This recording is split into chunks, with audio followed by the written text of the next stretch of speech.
तो फिल्म की शुरुआत में हम जंगलों के बीच एक ईश नामी आदमी को देखते हैं। वो एक बायोलॉजिस्ट है और अपनी रिसर्च के सिलसिले में वो शहर से कई दूर जंगलों में रह रहा है। एक दिन इसी रिसर्च के दौरान उसे जंगल से एक जहरीला सांप काट जाता है। वो बहुत ज्यादा पैनिक हो गया और यहाँ उसका फोन भी गिर गया। किसी को वो अब मदद के लिए भी नहीं बुला सकता था। खुद ही उसने अपना हाथ साफ करके जहर को निकालने की कोशिश की, लेकिन इससे भी काम नहीं बना। घर जाकर उसने कट भी लगा दिया, लेकिन देर हो चुकी थी। जहर उसके जिस्म में फैल रहा था और उसे अजीबोगरीब हेलुसिनेशंस हो रहे थे। वो कई दिन ऐसे ही पड़ा रहा। उसे लेने के लिए एक दिन बहुत से साइंटिस्ट भी यहाँ पे आए। उसे थोड़ा थोड़ा इस चीज का होश था। वो अभी भी जिंदा था, लेकिन उसके जिस्म में बिल्कुल भी ताकत नहीं थी। उसने हिम्मत करके इन लोगों को बुलाने की कोशिश तो की, लेकिन आवाज ना कर पाया। और ऐसे सब लोग ये जानकर यहाँ से चले गए कि ऐश यहाँ पर नहीं है।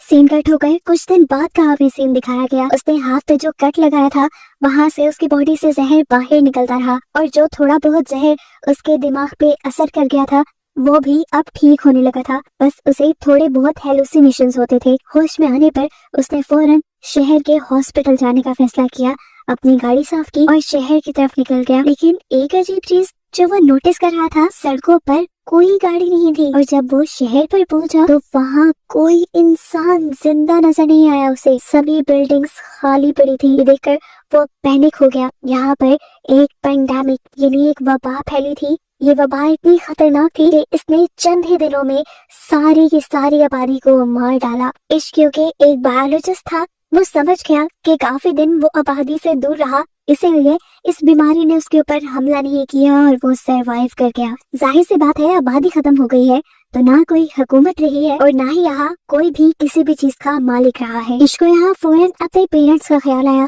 तेजी से वो गाड़ी घुमाते हुए जब घर गया तो उसने देखा कि उसके पेरेंट्स कई दिनों से मरे हुए थे और उनकी बॉडीज की हालत भी बहुत ज्यादा खराब थी। वो बहुत रोया, लेकिन फिर उसने हिम्मत पकड़ी और अपने ही घर के बाहर उसने कब्र खोदकर उनकी बॉडीज को दफन कर दिया। सुबह उठकर भी उसने पूरा शहर देखा, कोई और सर्वाइवर जिंदा नहीं था। ये बात सोचते ही उसने फैसला किया कि वो एक दूसरे शहर जाएगा। उसने लॉस वेगस जाने का डिसाइड किया।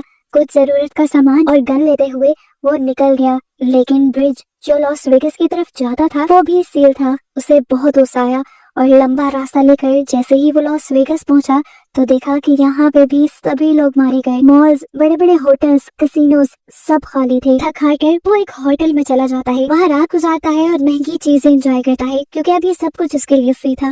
वो अपनी उम्मीद खो चुका था कि उसे कोई मिलेगा, लेकिन लकीली अगले ही रात उसे दो लोग मिले। ये दोनों ही सरवाइव कर गए थे उस बीमारी से। लड़की ने अपनी दुखिया कहानी बताई कि उसने अपनी फैमिली को वीडियो कॉल पे मरते देखा है और अब उसे जीने की कोई उम्मीद नहीं, जबकि ये आदमी भी मरना ही चाहता था, क्योंकि ऐसी अकेली दुनिया में वो सरवाइव नहीं कर सकता था। आज रात के लिए ये लोग भी इश्क के साथ स्टे करते हैं, लेकिन सुबह होने पर इन लोगों के इरादे इश्क को खतरनाक लगे। उस आदमी के पास एक गन थी और वो तीनों को मारने का इरादा रखता था ताकि तीनों की मौत आसान हो जाए, लेकिन इश्क को जीना था, इसलिए वो उठकर वहाँ से बाहर निकल गया और पीछे उसे गोलियां चलने की आवाजें सुनाई थी। यानी उन दोनों ने अपनी जान ले ली थी। इस हादसे ने उसे और भी ज्यादा तोड़ दिया था। उसे शिद्दत से एहसास हो रहा था कि अब वो पूरी दुनिया में अकेला ही रह गया है। तेज गाड़ी चलाते हुए वो अपने घर वापस लौट आया। रास्ते में उसकी गाड़ी के सामने एक डॉग भी आ गया था। वो डॉग भी बिल्कुल इश्क की तरह अकेला था। इश्क ने इसे अपना साथी बना लिया और उसे जीने की एक नई उम्मीद मिली। इसने एक नई सिरे से अपनी लाइफ गुजारना शुरू की। सर्वाइवल की किताबें पढ़ना शुरू। खाने पीने की तो यहाँ कोई कमी नहीं थी, कमाने की अब जरूरत भी नहीं थी। रोज काम करने के वक्त वो पूरे टाउन में घूमता था इस उम्मीद से कि शायद उन्हें कोई सर्वाइवर मिल जाए, लेकिन हर रोज वो ना उम्मीद लौटता था। एक दिन वो जब चाय पीते हुए अपने डॉग के साथ विंडो के पास खड़ा था तो तभी उसका डॉग अचानक से भौंकने लगा, क्योंकि उसे किसी इंसान के होने का पता चला था। दूर एक घर में से धुआं निकल रहा था। साफ मतलब था कि वहाँ पे कोई इंसान हो सकता है। फौरन उसने गाड़ी निकाली और उस घर की तरफ बढ़ गया जहाँ से धुआं दिखाई दे रहा था। किस्मत से वहाँ पे एक लड़की थी जो उसे देखकर तो डर गई। इसने उसे यकीन दिलाया कि वो उसे नुकसान पहुँचाने नहीं आया, वो खुद भी एक अकेला इंसान है और किसी दूसरे सर्वाइवर की तलाश कर रहा है। ये बात सुनकर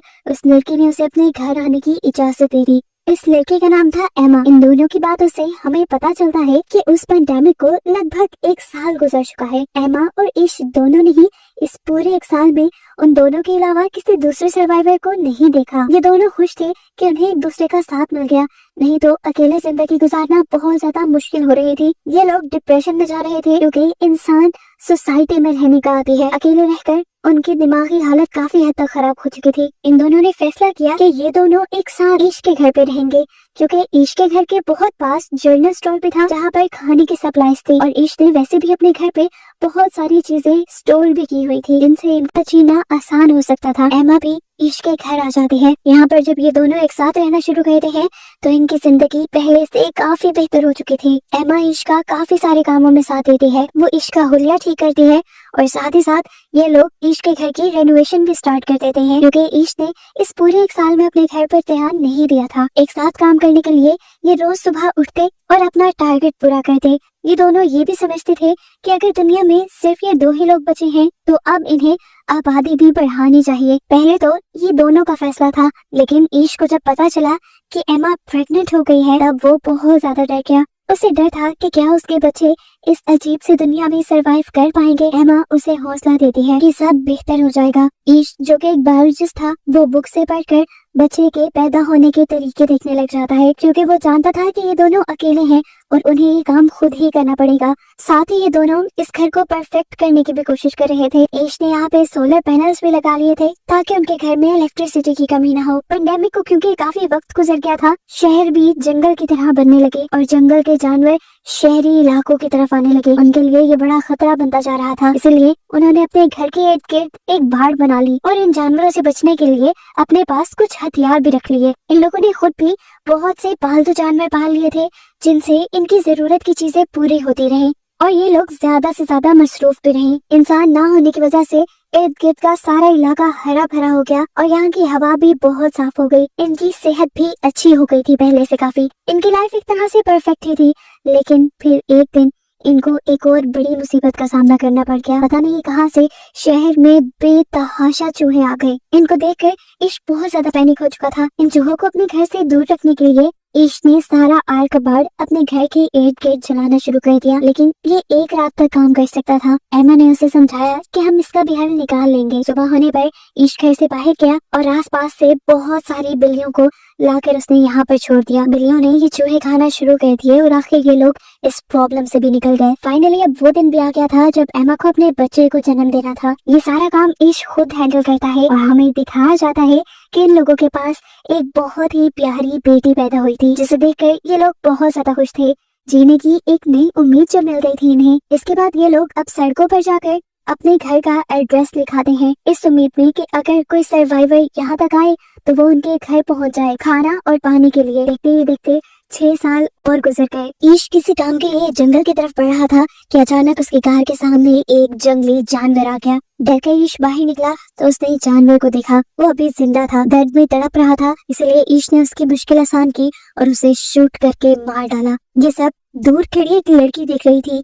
गन की आवाज सुनकर वो घबराकर जंगल के अंदर भागने लगी। ईश ने भी उसे भागता देख लिया और वो फौरन उसके पीछे भागा उसे पकड़ने के लिए। इस लड़की को लग रहा था कि ईश उसे नुकसान पहुंचाएगा, लेकिन ईश ऐसा नहीं था। वो लोग तो खुद सर्वाइवर्स को ढूंढ रहे थे। वो जब इस भूखी लड़की को एक सेब खाने को देता है तो ये लड़की समझ जाती है कि ईश बुरा नहीं है। ईश उसे अपने साथ घर लाना चाहता था, लेकिन ये लड़की उसके साथ गाड़ी में नहीं बैठी बल्कि पीछे ट्रंक पे बैठ गई। घर आने पर भी देखने को मिला कि वो लड़की ट्रंक से निकलने को तैयार ही नहीं थी। घर पर हमें देखने को मिला कि इतने सालों में ईश और एमा के 2 बच्चे हो चुके थे और अब उनके पास एक तीसरा बच्चा भी पैदा होने वाला था। इन्होंने जो पूरे टाउन में अपना एड्रेस लिखा था उसे देखते हुए 2 और सर्वाइवर इनके साथ रहने आ गए थे, जिनका नाम था जॉर्ज और मरीना। और अब पिछले 1 साल से ये लोग ईश और एमा के साथ ही रह रहे थे, क्योंकि यहाँ पर किसी चीज की कमी नहीं थी। खैर, ईश जिस लड़की को जंगल से लेकर आया था वो लड़की अभी भी ट्रक से बाहर नहीं निकली थी।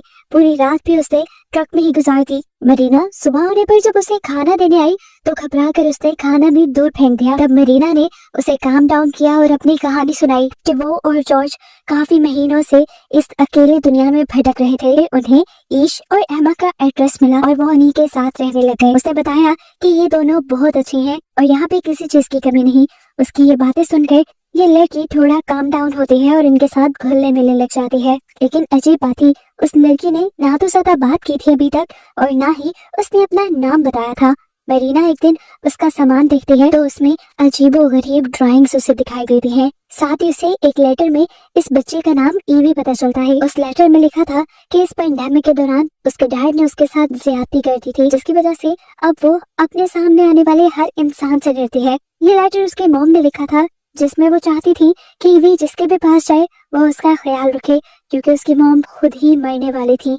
ये बात जानकर सभी ईवी का पहले से ज्यादा ध्यान रखने लग जाते हैं। इसी रात एमा को तीसरा बच्चा पैदा होता है, जिसकी वजह से ये लोग बहुत ज्यादा खुश हो जाते हैं। एक साल ऐसे ही गुजर जाता है। एक दिन उन्हें अपने एरिया में किसी के आने की खबर मिलती है। सभी लोग डर जाते हैं। छोटे बच्चों को अंदर भेजकर सभी बड़े लोग गन्स लेकर बाहर निकलते हैं चेक करने के लिए कि यहाँ पर कौन आया है। इन्हें पता चलता है कि ये एक और सर्वाइवर्स का ग्रुप था, जिसमें टोटल 4 लोग थे। ये लोग भी ईश और एमा का एड्रेस देखते हुए यहाँ पहुंचे थे। इसमें एक डॉक्टर थी मोली, जिन्होंने इन सबको बताया कि इतने सालों में वो सिर्फ इन 4 जिंदा इंसानों से मिल पाई है और उसके बाद वो अब ईश की फैमिली से मिल रही है। इनकी हुलिया और बातों से लग रहा था कि ये लोग नुकसान नहीं पहुंचाएंगे किसी को भी, इसीलिए ईश और एमा इन्हें भी अपनी फैमिली में शामिल कर लेते हैं। वैसे भी यहाँ चीजों की तो कोई कमी है ही नहीं। अब ये लोग एक साथ मिलकर एक बड़ी सोसाइटी बना सकते हैं। ईश इन नए मेंबर्स को इस दुनिया में सरवाइव करने के रूल्स बताता है कि इन्हें हर वक्त अपने हथियार अपने पास रखने होंगे, क्योंकि ये दुनिया अब एक जंगल की तरह बन गई है। जंगली जानवरों का सामना इन्हें आए वक्त हो सकता है। ये लोग सप्लाईज लेने के लिए जब भी यहाँ से बाहर निकलते हैं तो जरूरी है कि ये लोग ग्रुप की शक्ल में निकले, नहीं तो कोई भी जंगली जानवर या कोई और चीज इन्हें नुकसान पहुंचा सकती है। ये सारे असूल बताने के बाद ये लोग सप्लाईज इकट्ठी करने के लिए यहाँ से बाहर निकलते हैं मॉल और हॉस्पिटल की तरफ। मोली जो एक डॉक्टर थी, उसने हॉस्पिटल से बहुत सारी ऐसी चीजें इकट्ठी कर ली थी जिन्हें ये अपनी कम्युनिटी में ले जा सकते थे और जिनसे इन सब लोगों का इलाज हो सकता था। खैर, सालों का वक्त गुजर जाता है और हमें पता चलता है इस पूरे ग्रुप में काफी सारे बच्चे हो गए थे और दूसरे कपल के पास भी बच्चे थे। इनकी कम्युनिटी अब बड़ी होती जा रही थी। ईश अपने सारे बच्चों को पढ़ाता था और उन्हें बताता था कि पहले की कम्युनिटीज कैसे होती हैं, इंसान कैसे सरवाइव करते हैं। वो उन्हें पढ़ा रहा था ताकि आने वाले वक्त में उन्हें कोई मुश्किल न हो। जिंदगी उनकी नॉर्मल गुजर रही थी। घर के आसपास पूरा जंगल उगा था और इसी जंगल में से एक दिन एक बहुत बड़ा शेर इनके घर में आ घुसा। शुक्र था कि ठीक वक्त पर ईश की नजर उसके ऊपर पड़ गई। अपने बच्चों को बचाने के लिए ईश वहां पे आ गया और शेर ने उसके ऊपर हमला कर दिया। इससे पहले कि ये लोग उसे कुछ कर देते, शेर ने उसे चीर फाड़ डाला। ये देखकर सभी पैनिक हो गए। सभी जब यहाँ आए तो शेर यहाँ से चला गया। एमा ईश की ये हालत देखकर गुस्से से पागल हो गई और उसने गन लेकर जाके जंगल में उस शेर को शूट करके मार डाला। जबकि यहाँ ठीक वक्त पर मोली के साथ सभी लोगों ने मिलकर ईश की जान बचा ली और फिर उसका ट्रीटमेंट भी होने लगा। काफी हफ्ते लगे, लेकिन फिर ईश पहले जैसा सेहतमंद हो गया। देखते ही देखते अब 17 साल भी गुजर गए। इन सब लोगों के बच्चे अब जवान हो चुके थे। हमें पता चलता है कि इतने सालों बाद ईश की बड़ी बेटी हैदर उनके ही ग्रुप के एक लड़के में इन्वॉल्व होने लगी। इनकी दोस्ती काफी अच्छी थी और इनकी दोस्ती से किसी को भी एतराज नहीं था, क्योंकि इन्हीं सब लोगों ने आपस में रिलेशन बनाने थे। हैदर और ये लड़का अब इस दुनिया को एक्सप्लोर करने और सर्वाइवर्स ढूंढने की उम्मीद में इस टाउन से बाहर जाना चाहते थे। इस चीज पे भी किसी को कोई एतराज नहीं हुआ और ये लोग उन्हें गन्स और कुछ जरूरी सामान देकर सफर पे भेज देते हैं। उनके जाने के बाद यहाँ पर एक और मसला बन जाता है। बाकी रिसोर्सेज तो इनके पास ठीक ठाक थे, लेकिन अब इन्हें पानी की कमी का सामना करना पड़ गया था। डैम पर जाके इन्हें पता चला कि डैम्स का पानी खत्म हो रहा है और ये मसला इनके लिए जानलेवा भी साबित हो सकता था। कुछ दिन बाद इनके एरिया में आता है एक और सर्वाइवर्स का ग्रुप, जिनके पास 2 ट्रक थे। उनके पास पेट्रोल की कमी थी जो वो ईश से मांगने के लिए आए थे। इसके बदले वो उनसे कहते हैं कि हम आप लोगों की पानी वाली प्रॉब्लम को सॉल्व कर सकते हैं, क्योंकि हमारे पास ड्रिल मशीन है और जमीन के नीचे से ड्रिल करके अभी भी पानी निकाला जा सकता है। ईश को ये ऑफर बुरी नहीं लगी थी। उसने अपनी कम्युनिटी में इन लोगों को रख कर लिया, लेकिन अपने सभी लोगों को वार्निंग दे दी, संभल के रहना, हो सकता है कि ये सर्वाइवर्स खतरनाक हों। दिखाया जाता है कि अब इन लोगों ने अपनी डील के मुताबिक ईश के घर पे ड्रिलिंग शुरू कर दी थी। कई दिनों की मेहनत के बाद आखिर पानी निकल भी गया और ये लोग बहुत ज्यादा खुश हुए। डील पूरी हो चुकी थी। ईश के लोगों ने भी इन्हें ऑयल दे दिया और आज रात इन्होंने सेलिब्रेट किया। सुबह होते ही इन लोगों को यहाँ से निकल जाना था। ईश ने नोटिस किया कि इस ग्रुप का लीडर चार्ली बड़े ही मशकूक अंदाज में रात के वक्त उनके एक कमरे से निकल रहा था और बाहर उसका एक बंदा पहरा दे रहा था। उसे जब जाके देखा तो पता चला उसने ईवी को टॉर्चर किया था। ईश ने जल्दी से ये बात अपनी पूरी कम्युनिटी को बताई। ये बात सच में खतरनाक थी। ईवे ने बताया कि वो कह रहा था कि अब वो यहाँ से कहीं नहीं जाएगा क्योंकि यहाँ पर सप्लाईज काफी ज्यादा है और उसके पास बहुत सारी गन्स भी हैं। ये जानकर सभी लोग घबरा जाते हैं और ईश को लगता है कि अब उन्हें चार्ली को मारना चाहिए।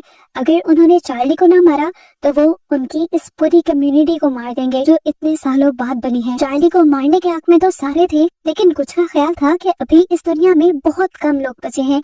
अगर उन्होंने चार्ली को मार दिया तो ये आबादी में बहुत बड़ी कमी नजर आएगी। तब ईश उनसे कहता है कि अगर हमने चार्ली को ना मारा तो हम लोग भी मारे जाएंगे। अब ये लोग एक प्लान बनाते हैं और बाहर निकलकर चारों तरफ से चार्ली को घेर लेते हैं। इससे पहले कि चार्ली कुछ कहता, ईश ने एक कुल्हाड़ी से उसकी जान ले ली और उसके बाद उसे दफन कर दिया। ये सब करने के बाद उसे बहुत ज्यादा बुरा लग रहा था। उसने पहली मर्तबा किसी को मारा था, वो भी अपने सर्वाइवल के लिए। वो जानता था कि ये गलत काम नहीं, उसने अपनी कम्युनिटी को बचाने के लिए ये सब किया, लेकिन फिर भी वो दुखी था। सुबह होने पर ये लोग चार्ली के ग्रुप को बताते हैं कि इन्होंने इनके ग्रुप लीडर चार्ली को मार दिया है क्योंकि उसने इनकी कम्युनिटी की एक लड़की को टॉर्चर किया था। चार्ली की मौत का सुनकर चार्ली के पूरे ग्रुप को ज्यादा बुरा नहीं लगा और कुछ ने तो ये भी बताया कि चार्ली अपने लीडर होने का फायदा उठाता था।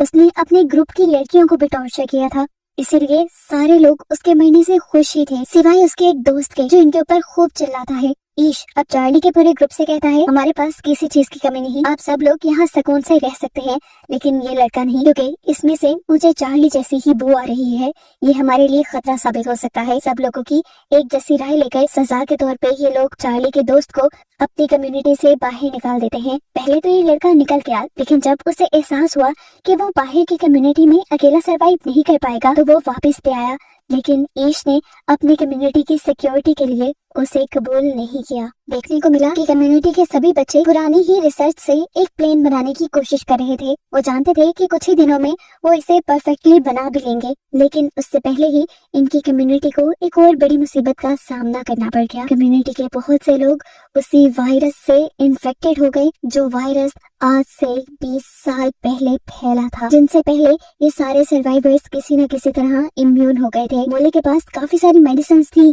जिसकी वजह से उसने इन सबका इलाज तो किया, लेकिन ईश का बेटा वो बहुत ज्यादा बीमार था। उसकी इतनी ज्यादा खराब हालत की वजह से पूरी ही कम्युनिटी परेशान थी। इसी परेशानी में हम देखते हैं कि ईश की बड़ी बेटी अकेले वापस घर लौटती है।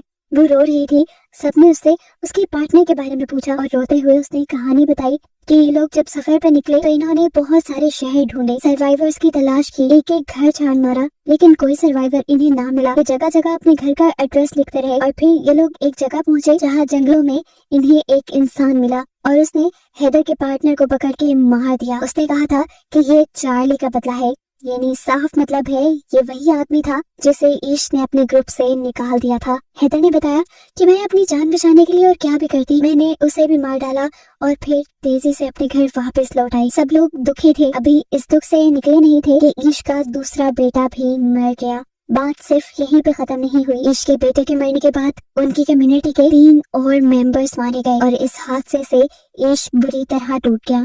उसका अब इस दुनिया में रहने का दिल नहीं करता था, वो इस दुनिया से जाना चाहता था, लेकिन तब एमा ने उसका साथ दिया, बिल्कुल उसी तरह जब वो बिल्कुल अकेला था। उसने कहा, देखो जब हमें कोई नहीं मिला था हम दोनों ने मिलकर जिंदगी की शुरुआत की और अब तो हमारा इतना बड़ा ग्रुप बन गया है, हमें ही इस दुनिया को आबाद करना है। तुम अगर ऐसे ही हार मान जाओगे तो ग्रुप के बच्चों को कौन ट्रेनिंग देगा। उसकी ये बात सुनकर ईश को थोड़ा हौसला मिला और वो पहाड़ों पे चला गया सनराइज देखने के लिए। पिछली दुनिया के सनराइज से बहुत मुख्तलिफ था। पहले जैसे ये नेचर के रंग फीके लगते थे, अब हर चीज में ताजगी थी। ये देखकर ईश को एहसास हुआ कि ये पहले वाली दुनिया नहीं रही, ये एक नई दुनिया है। वो अपने बच्चों को पहले वाली दुनिया में रहने की तरबियत दे रहा था, ये गलत था। वो समझ गया कि अब उसे अपने बच्चों को इस नई दुनिया में सरवाइव करना सिखाना है। घर जाकर यही स्पीच वो अपने बच्चों को देता है कि हम अभी तक गलत डायरेक्शन में पड़ रहे थे, हम पुरानी दुनिया में चलने की कोशिश कर रहे थे, लेकिन जब पुरानी दुनिया रही ही नहीं तो फिर उसमें चलने की ट्रेनिंग क्यों लेनी है। ये एक नई दुनिया है और हमें इसके मुताबिक चलना है। ईशने ने कहा कि अब से तुम लोग वही सीखोगे जो नेचर तुम्हें सिखाएगा और जो इस दुनिया में रहने के लिए जरूरी है। इस दुनिया में इनकी कम्युनिकेशन बिल्कुल बंद हो गई थी, तो इसीलिए इन्होंने फैसला किया कि ये अब अपना कम्युनिकेशन नेटवर्क बनाएंगे। इन्होंने दोबारा से एक नया रेडियो बनाया जिनसे इनकी कम्युनिकेशन स्ट्रॉन्ग हो गई। इसके बाद आए दिन ईश नए नए सोशल इवेंट्स रखने लगा, जिसमें बच्चों को एहसास हुआ कि कैसे सभी इंसान मिलजुल कर जिंदगी गुजारते हैं। ईश ने अब अपनी ये कोशिश अपने तक नहीं रखी, उसने अपनी कम्युनिटी से बाहर निकलकर अपने शहर को भी रेनोवेट करना शुरू किया, दोबारा होटल्स को आबाद किया और फिर अपने आसपास के शहरों को भी ठीक करने का इरादा कर लिया। फिल्म के पोस्ट क्रेडिट सीन में हमें बूढ़े ईश को उसके पोते के साथ दिखाया जाता है, जो उसे की सारी कहानी बता रहा था। वो उसे कहता है कि ये दुनिया बिल्कुल हमारी ही पीढ़ी है, जिसे अब तुमने आगे बढ़ाना है। ये कहते हुए ही ये कहानी यहाँ पर खत्म हो जाती है।